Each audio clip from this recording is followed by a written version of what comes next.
हे यहोवा, मैंने तुझको पुकारा और यहोवा से गिड़गिड़ाकर यह विनती की। रविवार 21 नवंबर 2021। आज के मनन के लिए मैंने आप ही के लिए चुना है पहला इतिहास अध्याय 21 और उसका 17वां वाक्य। तब दाऊद ने परमेश्वर से कहा, जिसने प्रजा की गिनती लेने की आज्ञा दी थी, वह क्या मैं नहीं हूँ? हाँ, जिसने पाप किया है और बहुत बुराई की है, वह तो मैं ही हूँ। परंतु इन भेड़ बकरियों ने क्या किया है, इसलिए हे मेरे परमेश्वर यहोवा, तेरा हाथ मेरे पिता के घराने के विरुद्ध हो, परंतु तेरी प्रजा के विरुद्ध ना हो कि वे मारे जाएं। आपका दिन आशीषित हो। एक अगुवे का सही चिन्ह है कि वे अपनी प्रजा को बचाए।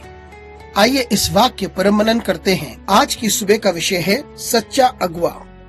यहाँ हमें समझ में आता है कि परमेश्वर दाऊद से नाराज था और उसे 3 विकल्प दिए गए थे और उसने वह विकल्प चुना कि वे परमेश्वर के हाथ दंडित किया जाए, और वो था 3 दिनों की महामारी। और इस वक्त इजराइल के 70,000 लोग महामारी के कारण मारे जा चुके थे। दाऊद पीड़ा में था और वे परमेश्वर के समीप आता है, और उस वक्त स्वर्गदूत यरूशलेम को नाश करने पहुंचा था, लेकिन परमेश्वर ने उसे रोका और स्वर्गदूत को आगे तबाही करने ना दी। और इस वक्त दाऊद परमेश्वर के सामने आता है, विनती करता है और कहता है कि यह मेरी गलती थी, मैंने ही गलत किया था, तो ये दंड मुझे और मेरे घराने को मिलना चाहिए, ना कि प्रजा पर। और वह परमेश्वर से आग्रह करता है। मित्रों, ये एक सही अगुवे के चिन्ह है। जब चीजें गलत होती हैं, तो जो अगुवा है वो अपनी गलती को मानता है और अपने कार्य के प्रति उत्तरदायित्व को स्वीकारता है, और वे परमेश्वर से दंड लेने के लिए तैयार होता है। वह अपने ऊपर